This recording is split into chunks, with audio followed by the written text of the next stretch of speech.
Like کریں، اس کے بعد سبسکرائب کریں اور بیل آئیکن کو دبائیں تاکہ ہماری ویڈیو سب سے پہلے آپ تک پہنچیں۔ آج کل کچھ لوگ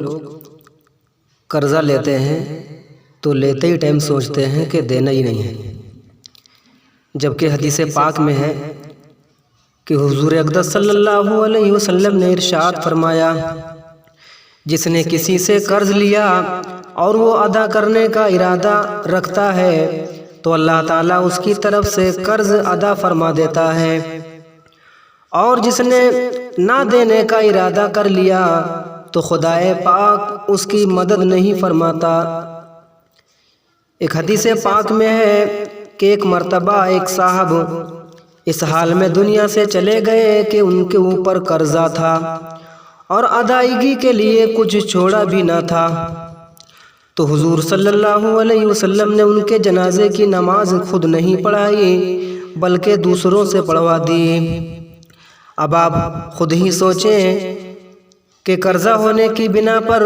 حضور نے ان کے جنازے کی نماز پڑھانے سے انکار فرما دیا۔ کتنا بد نصیب ہے وہ انسان کہ جس کی نماز جنازہ پڑھانے سے حضور انکار فرما دیں، بلکہ یوں کہہ لیا جائے کہ جس کی نماز جنازہ پڑھانے سے حضور انکار فرما دیں اس کا ٹھکانہ کہیں پر نہیں، اس کا ٹھکانہ کہیں پر نہیں، نہ دنیا میں اور نہ آخرت میں۔ قرضہ لے کر ادا نہ کرنے والا انسان دنیا میں بھی ذلیل و خوار رہتا ہے اور اللہ قیامت کے دن ذلیل و رسوا کر کے جہنم میں داخل فرمائے گا۔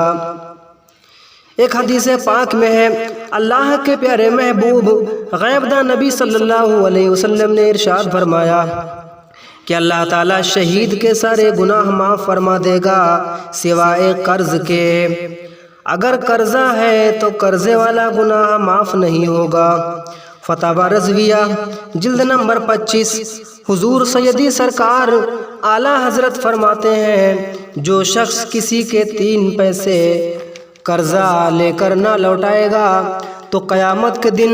3 پیسوں کے بدلے 700 نمازیں بجماعت دینا پڑ جائیں گی۔ آج مسلمان نماز روزے سے اتنا دور ہو چکا ہے کہ مشکل سے ایک ہفتے میں جمعے کی نماز پڑھنے کے لیے مسجد میں آتا ہے، تو جب 3 پیسوں کے بدلے 700 نمازیں قیامت کے دن دینا پڑیں گی، تو جب اتنی نمازیں پڑھی نہیں ہوں گی تو کہاں سے اتنی نمازیں لے کر کے آئے گا؟ پھر تو ایسے انسان کا یہ حال ہوگا کہ نہ خدا ہی ملا، نہ وصال صنم، نہ ادھر کے رہے نہ ادھر کے رہے۔ مشکات شریف کی حدیث پاک میں ہے، صفحہ نمبر 435 جلد نمبر 2 میں، ایک مرتبہ اللہ کے پیارے رسول نے صحابہ کرام سے فرمایا، کیا تم لوگ جانتے ہو کہ مفلس کون ہے؟ تو صحابہ کرام نے عرض کیا کہ جس شخص کے پاس درہم اور دوسرے مال سامان نہ ہو وہی مفلس ہے۔ تو اللہ کے پیارے محبوب نے ارشاد فرمایا کہ میری امت میں اعلیٰ درجے کا مفلس وہ شخص ہے کہ وہ قیامت کے دن نماز، روزہ اور زکوٰۃ کی نیکیوں کو لے کر میدان حشر میں آئے گا، مگر اس کا حال یہ ہوگا کہ اس نے دنیا میں کسی کو گالی دی ہوگی، کسی پر تہمت لگائی ہوگی، کسی کا مال کھایا ہوگا، کسی کا خون بہایا ہوگا، کسی کو مارا ہوگا، کسی سے قرضہ لیا ہوگا، تو یہ سب حقوق والے اپنے اپنے حقوق کو طلب کریں گے، تو اللہ تعالیٰ اس کی نیکیوں میں سے تمام حقوق والوں کو ان کے حقوق کے برابر نیکیاں دلائے گا، اور اگر اس کی نیکیوں سے تمام حقوق والوں کے حقوق ادا نہ ہو سکے بلکہ نیکیاں ختم ہو گئیں اور حقوق باقی رہ گئے تو اللہ تعالیٰ حکم دے گا کہ تمام حقوق والوں کے گناہ اس کے سر پر لاد دو، چنانچہ سب حق والوں کے گناہوں کو یہ سر پر اٹھائے گا اور پھر جہنم میں ڈال دیا جائے گا۔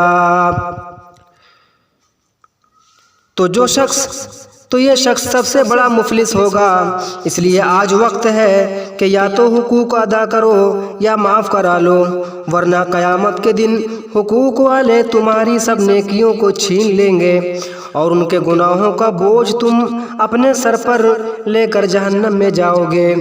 خدا کے لیے سوچو کہ تمہاری بے کسی اور بے بسی اور مفلسی کا قیامت میں کیا حال ہوگا۔ ہر مسلمان پر لازم ہے کہ لوگوں سے کہا سنا یا لین دین میں کوئی غلطی ہو جائے تو معاف کرا لے، ورنہ قیامت کے دن مصیبتوں کا سامنا کرنا پڑے گا۔ حقوق العباد میں ہے، صفحہ نمبر 5 پر لکھا ہوا ہے کہ ایک اللہ کے نیک بندے کو خواب میں دیکھ کر پوچھا گیا، ما فعل اللہ بکا، یعنی اللہ نے آپ کے ساتھ کیا معاملہ فرمایا؟ تو انہوں نے کہا کہ مجھے بھلائی عطا کی گئی، مگر فی الحال ایک سوئی کے سبب مجھے جنت میں جانے سے روک دیا گیا۔ جو میں نے اپنے پڑوس میں سے ایک گھر سے سوئی مانگ کر لایا تھا اسے لوٹا نہیں سکا اور میں دنیا سے چلا آیا۔ جب ایک سوئی نہ لوٹانے کی وجہ سے ایک نیک بزرگ کو جنت میں جانے سے روکا جا سکتا ہے، تو آج جو لوگ ہزاروں اور لاکھوں روپئے ہڑپ کر کے بیٹھے ہیں، قیامت کے دن ان کا حال کیا ہوگا؟